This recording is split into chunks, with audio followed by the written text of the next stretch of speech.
Hi everyone, welcome back. So now we're going to be talking about turning points. And turning points is a new term, but not a new concept. A turning point are just the local mins and local maxes for the graph of a polynomial function. So if I draw a polynomial function here,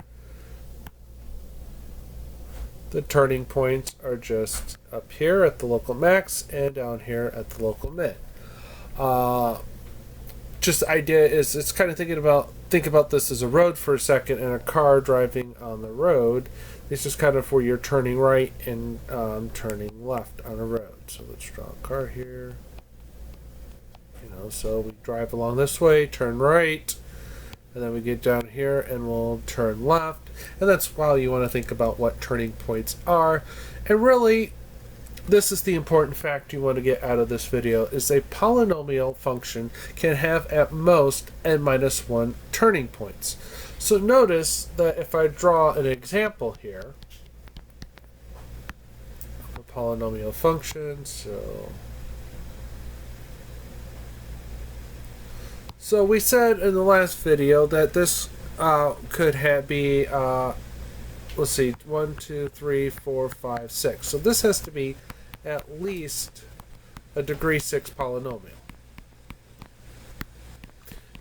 And the reason why we know this is at least degree 6 is because it has 6 roots. So the minimum value for the degree of this polynomial is 6. Well, say this is a degree 6 polynomial. Well, let's look at the number of turnaround points we have. We have 1, 2, 3, 4, and 5.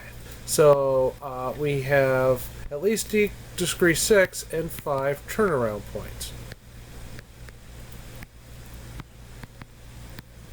Now notice that this says at most because, for example, here is x squared.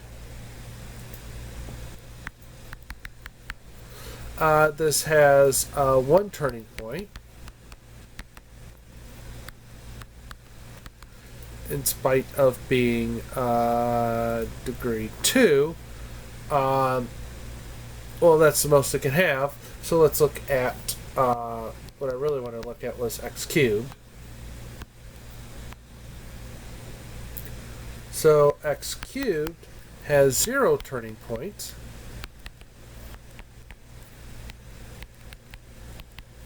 But other cubic functions may have this type of behavior as well, and notice that for this there are 2 turning points.